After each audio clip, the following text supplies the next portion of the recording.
കുറേ നാളത്തെ ഞങ്ങളുടെ ആഗ്രഹമായിരുന്നു കുട്ടനാട് പോകണമെന്നത്. അങ്ങനെ ഞങ്ങൾ ഹോസ്റ്റലിൽ നിന്ന് ഇറങ്ങി ഞാനും സ്നേഹയും കൂടി KSRTC ബോട്ടിൽ, അതായത് ഗവൺമെൻറ് ബോട്ടിൽ, KSRTC ബസ് പോലെ തന്നെ ഗവൺമെൻറ് ബോട്ടുണ്ട് ഇവിടെ. അപ്പോൾ ആദ്യമായിട്ട് ഇതെങ്ങനെയാണ് എന്ന് അറിയാനുള്ളൊരു ക്യൂരിയോസിറ്റി നമുക്കുണ്ടായിരുന്നു. നമ്മളവിടെ KSRTC സ്റ്റാൻഡിൽ ചോദിക്കുന്ന പോലെ തന്നെ അവിടെ ചോദിക്കാൻ പറ്റും. ഡൗട്ട്സ് വല്ലതൊക്കെ ഉണ്ടെങ്കിൽ ചോദിക്കാൻ പറ്റും. അങ്ങനെ ഞങ്ങൾ ചോദിക്കുവാണ് കുട്ടനാട് പോകാനുള്ള ബോട്ടുണ്ടോ എന്ന്. അപ്പോൾ അവർ പറഞ്ഞു കൈനക്കരിയിലോട്ട് പോകുന്നൊരു ബോട്ടുണ്ട്. ഇപ്പോൾ എവിടെ നിന്ന് വരുന്നതെന്നൊക്കെ ചോദിച്ചിട്ടുണ്ടായിരുന്നു. ആൾറെഡി നമ്മളവിടെ വർക്ക് ചെയ്യുന്നതാണ്.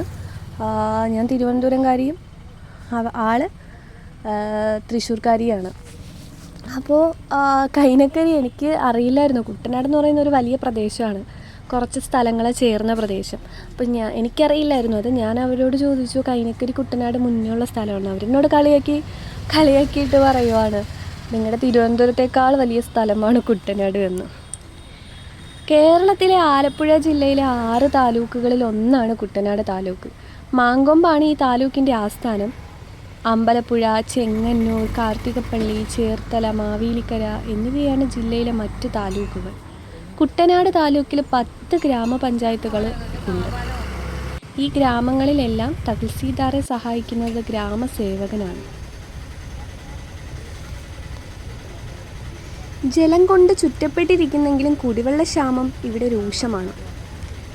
4 പ്രധാന നദികളായ പമ്പ, മീനച്ചിലാർ, അച്ചൻകോവിലാർ, മണിമലയാർ എന്നിവ കുട്ടനാടിലൂടെയാണ് ഒഴുകുന്നത്. കൃഷിയാണ് ഇവരുടെ പ്രധാനപ്പെട്ട തൊഴിൽ. കാർഷിക വൃത്തി പ്രധാനമായുള്ള ഇവിടം കേരളത്തിലെ നെൽകൃഷികളുടെ പ്രധാന കേന്ദ്രമാണ്. ഇന്ത്യയിൽ തന്നെ ഏറ്റവും താഴ്ന്ന പ്രദേശങ്ങളിലൊന്നാണ് കുട്ടനാട്. ഇത് വേറെ സ്ഥലത്തോട്ട് പോകുന്ന ബോട്ടാണ്. ബോട്ട് പിടിച്ചിടുന്നതൊക്കെ നമ്മൾ നോക്കുന്നുണ്ടായിരുന്നു. ഒരു കയറ് കൊണ്ട് വലിച്ചാണ് പിടിച്ചിടുന്നത്. ഇതിന് പുറകിലായിട്ടൊരു ബോട്ട് വരുന്നുണ്ടായിരുന്നു. അത് നമ്മുടെ ബോട്ടായിരുന്നു. അപ്പോൾ നമ്മളവിടെ നിന്ന് എണീറ്റിട്ട് പുറക് സൈഡിലോട്ട് പോയി. ഈ ബോട്ട് ഇപ്പോൾ ഫ്രണ്ടിൽ കിടക്കുന്നതുകൊണ്ട് ഇവിടെ നിർത്തത്തില്ല, പുറകിലാണ് ഇട്ടേക്കുന്നത് ബോട്ട്. അപ്പോൾ ബോട്ട് വരുന്ന കാര്യം പറഞ്ഞപ്പോഴേ സ്നേഹയ്ക്ക് അറ്റത്തിരിക്കണമെന്ന് ഒരേ വാശി. എനിക്കിപ്പോൾ ഇവിടെ ഇരുന്നാലും കുഴപ്പമില്ലല്ലോ. ഞാൻ പറഞ്ഞു നീ അറ്റത്തിരുന്നോ, കാഴ്ചകളൊക്കെ കാണാൻ പറ്റിയാൽ മതിയല്ലോ. ഈ ബോട്ട് കാവാലം പോകുന്ന ബോട്ടാണ്. KSRTC ബസ് പോലെ തന്നെ ഈ ബോട്ടിലും നമുക്ക് ടിക്കറ്റ് എടുക്കാൻ കണ്ടക്ടർ വരും. നമുക്ക് ബോട്ടിൽ കയറുമ്പോൾ നല്ല ക്യൂരിയോസിറ്റി ഉണ്ടായിരുന്നു. ആൾറെഡി നമ്മൾ ദൂരെ നിന്ന് വരുന്നവരായതുകൊണ്ടായിരിക്കാം നമുക്കിതൊക്കെ കാണുമ്പോൾ അത്ഭുതം തോന്നുന്നത്. പക്ഷേ അവിടെയുള്ളവർക്ക് ഇതൊന്നും വലിയ പുത്തരിയല്ല. കാരണം എന്നും അവർ ബോട്ടിനെയാണല്ലോ ആശ്രയിക്കുന്നത്. ഇപ്പോൾ KSRTC ബസ്സിൽ പോകാൻ പറ്റാത്ത ആൾക്കാർ, അതായത് കുട്ടനാടുകാർക്കൊക്കെ ബോട്ടാണ് ഏറ്റവും എളുപ്പം. അതായത് നെടുമുടിയിലോട്ട് ബസ്സിലും പോവാം, പക്ഷേ ബോട്ടിൽ പോകുന്നവർ കൂടുതലാണ്. അതുപോലെ ഈ കായലിൻ്റെ സൈഡിലൊക്കെ സ്കൂളുകളൊക്കെ ഉണ്ട്. സ്കൂൾ കുട്ടികളെ വരെ ബോട്ടിൽ കയറാറുണ്ട്. തൊട്ടടുത്തൊക്കെ വീട്ടിൽ പോകാനായിട്ട് ബോട്ട് ആശ്രയിക്കുന്നവരാണ് ഇവിടെയുള്ള ഭൂരിഭാഗം പേരും. KSRTCയിൽ കൺസെഷൻ പതിക്കുന്നത് പോലെ തന്നെ നമ്മുടെ ഈ ഗവൺമെൻറ് ബോട്ടിലും കൺസെഷൻ പതിക്കും. കുട്ടികൾ കൺസെഷൻ പതിച്ചാണ് പോകുന്നത്.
ആക്ച്വലി നമുക്ക് ഫുള്ള് ഡൗട്ട്സ് ആയിരുന്നു. സൈഡിലൊക്കെ ഇങ്ങനെ വീടുകൾ, നല്ല വീടുകളാണ് കേട്ടോ. അപ്പോൾ കായൽ ഇങ്ങനെ അടുത്ത് കായലിങ്ങനെ കിടക്കുന്നതുകൊണ്ട് ഒരു പക്ഷേ വെള്ളം കയറുമോ എന്നൊക്കെ ഉള്ള ഒരു പേടി, അല്ലെങ്കിൽ ഒരു അങ്ങനെ സംഭവിക്കുമോ എന്നൊക്കെ ഉള്ള കുറേ ഡൗട്ട്സ് നമുക്ക് ഉണ്ടായിരുന്നു. നമ്മളങ്ങോട്ടും ഇങ്ങോട്ടും അത് പറഞ്ഞ് ഡൗട്ട്സ് പറയുന്നുണ്ടായിരുന്നു. സാധാരണ നമ്മളങ്ങനെ കണ്ടിട്ടില്ലല്ലോ കായലിൻ്റെ തൊട്ടടുത്ത് ഇങ്ങനെ വീട് വെച്ചേക്കുമ്പോൾ വീട്ടിൽ ചിലപ്പോൾ അതിനുള്ള സൗകര്യം, കുട്ടനാടുകാർക്ക് അതിനുള്ള സൗകര്യങ്ങൾ അല്ലെങ്കിൽ അതിനനുസരിച്ച് അവരെന്തെങ്കിലും പ്രിപ്പയർഡായിട്ട് ചെയ്തിട്ടുണ്ടാവും, നമുക്കറിയില്ല. പക്ഷെ നമുക്കിതൊക്കെ കാണുമ്പോൾ ഒരു ക്യൂരിയോസിറ്റി അല്ലെങ്കിൽ ഒരു അത്ഭുതമാണ്.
ബസ്സിൽ ഓരോ സ്റ്റോപ്പിൽ നിർത്തുന്നത് പോലെ ഓരോ സ്റ്റോപ്പിൽ ബോട്ട് നിർത്തും. ഇതിപ്പോൾ വിളക്കുമരം ജെട്ടി, അങ്ങനെ ഒരു സ്ഥലമാണ് കേട്ടോ.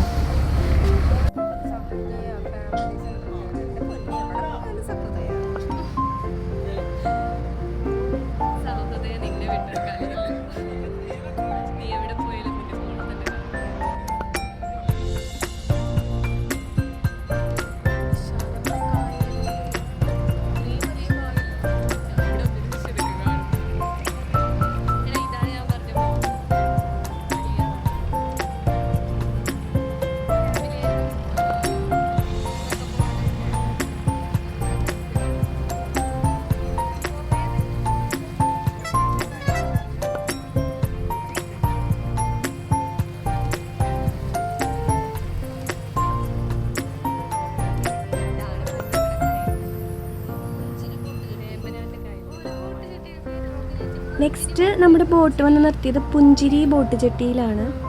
ഇവിടെ കുറച്ച് ആൾക്കാർ ഇരിക്കുന്നുണ്ടായിരുന്നു, കുറച്ച് പേര് കയറ്റി ശേഷം ബോട്ട് തിരിക്കുന്നുണ്ട്.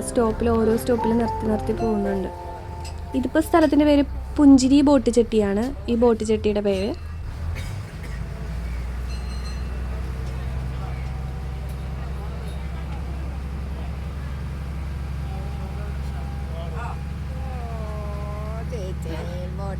എനിക്ക് അമ്മയെ കൊണ്ടുവന്നിട്ട് അമ്മ ഇതുപോലെ കാണിക്കണം, എക്സ്പ്ലോർ ചെയ്യണം.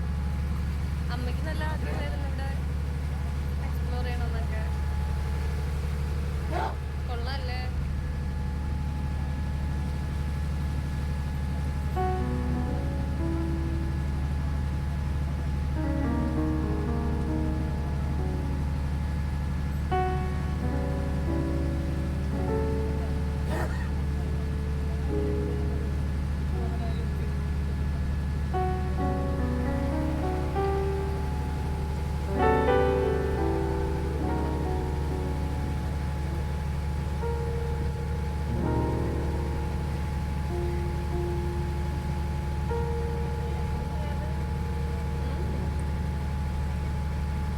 കുട്ടനാട് പോയിട്ടില്ലാത്തവർ തീർച്ചയായും ഇതൊക്കെ എക്സ്പ്ലോർ ചെയ്യണം.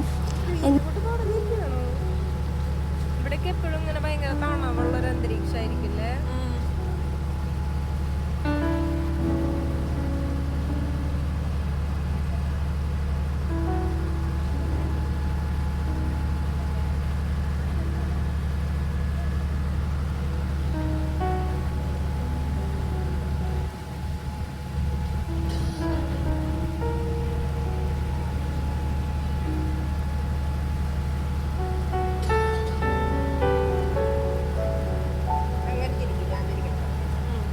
എൻ്റെ മുമ്പത്തെ വീഡിയോ കാണാത്തവർ ഉറപ്പായിട്ടും കാണുക, അതിനുശേഷം ഈ വീഡിയോ കാണുക. നമ്മളിപ്പോൾ പോവുകയാണ്. കുറേ നേരം ആയി ബോട്ടിൽ ഇരിക്കാൻ തുടങ്ങിയിട്ട്. നല്ല വിശക്കുന്നുണ്ട്.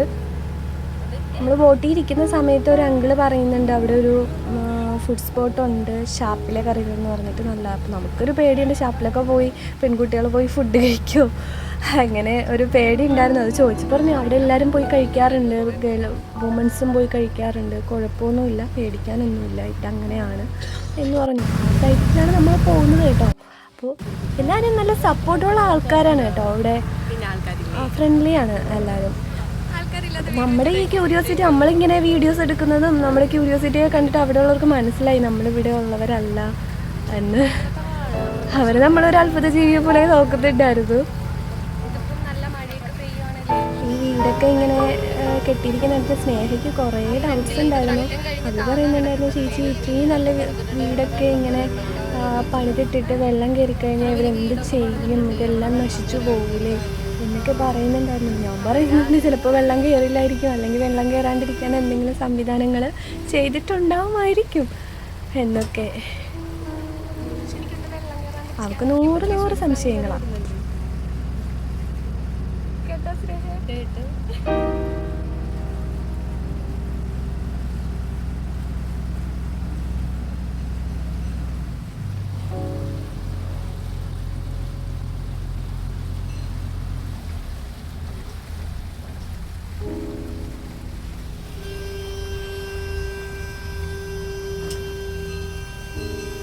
ഞാൻ പറഞ്ഞില്ലേ കുട്ടനാട് നെൽകൃഷിയിൽ 1ാം സ്ഥാനമാണെന്ന്. അപ്പോൾ നെൽകൃഷി, പാടം, ഇതൊക്കെ നമുക്ക് കാണാൻ പറ്റുന്നുണ്ട്. ഇവരുടെ പ്രധാനപ്പെട്ട ഒരു കാർഷിക വൃത്തി തന്നെയാണ് നെൽകൃഷി.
ഇതാണ് പറഞ്ഞിരുന്ന സ്പോട്ട്.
എവിടെ വേണമെങ്കിലും ലാവിഷായിട്ട്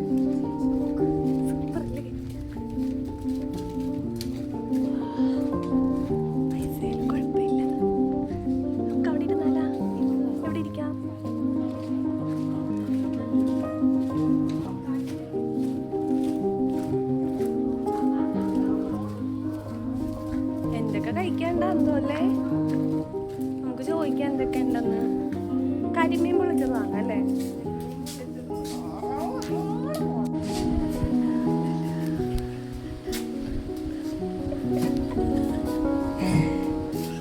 ഫസ്റ്റ് തന്നെ കള്ള് വന്നിട്ടുണ്ടായിരുന്നു. കിക്കുള്ള കള്ളും കിക്കില്ലാത്ത കള്ളും ഉണ്ടെന്ന് പറഞ്ഞു. നമ്മൾ കിക്കില്ലാത്ത കള്ളാണ് വാങ്ങിയത്. അപ്പോൾ ഫ്ലേവർ ഏത് വേണമെന്ന് വെച്ചപ്പോൾ കാന്താരിയാണ് പറഞ്ഞത്. മധുരക്കള്ളാണ്. അപ്പോൾ ലൈഫിൽ ആദ്യമായിട്ട് കള്ള് ട്രൈ ചെയ്യുവാണ്.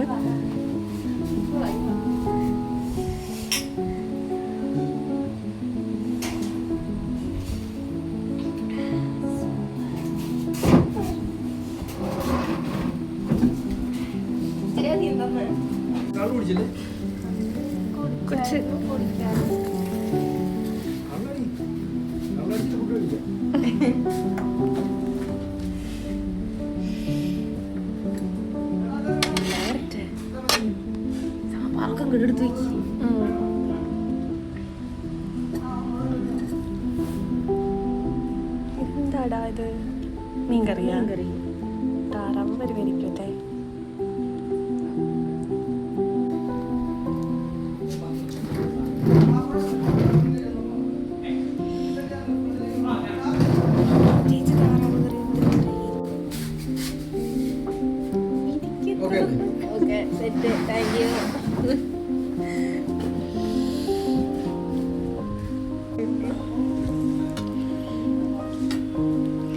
കരിമീൻ പൊള്ളിച്ചതും പിന്നെ എന്താ താറാവ് കറി, കരിമീൻ പൊള്ളിച്ചത്, മോര്, സാമ്പാർ, കേരക്കറി, അച്ചാറ്, ചീര, പിന്നെ നല്ല തണുത്ത കല്ല് പൊളിച്ചത് അല്ലേ? മരിച്ചാലും വേണ്ടില്ല അല്ലേ? അല്ല സ്നേഹ? ഹാപ്പി ടു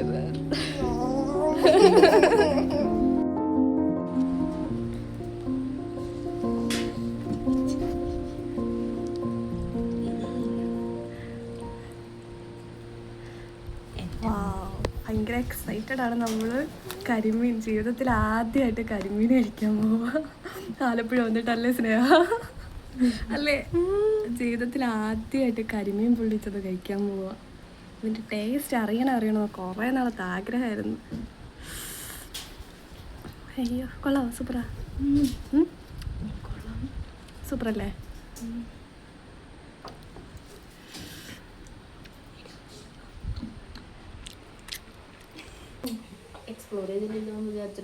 അതെ അതെ, നമുക്ക് ഇനി എക്സ്പ്ലോർ ചെയ്യാൻ ഒരുപാട് കാര്യങ്ങളുണ്ട്. അതെല്ലാം നമുക്ക് ജീവിതത്തിൽ എക്സ്പ്ലോർ ചെയ്യണം അല്ലേ?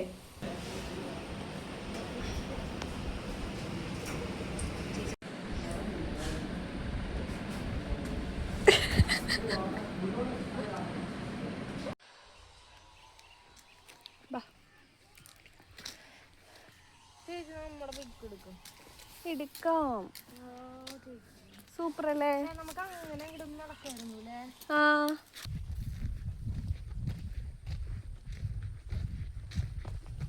വീഡിയോ ഇഷ്ടമായാൽ ലൈക്ക് ചെയ്യാനും സബ്സ്ക്രൈബ് ചെയ്യാനും മറക്കരുത്. ആലപ്പുഴ വന്നിട്ടില്ലാത്തവർ ഒരു തവണയെങ്കിലും ഇവിടെയൊക്കെ സന്ദർശിക്കണം, ആസ്വദിക്കണം. ഇതുപോലുള്ള വീഡിയോസ് ഇനിയും ഇടുന്നതായിരിക്കും. ലൈക്ക് ചെയ്യാനും സബ്സ്ക്രൈബ് ചെയ്യാനും മറക്കരുത് കേട്ടോ. എന്നാലേ എൻ്റെ പുതിയ വീഡിയോസ് നിങ്ങൾക്ക് കിട്ടുള്ളൂ. അപ്പോൾ ബൈ. ഇനി ഇതുപോലുള്ള വീഡിയോയുമായി ഞാൻ വരുന്നതായിരിക്കും.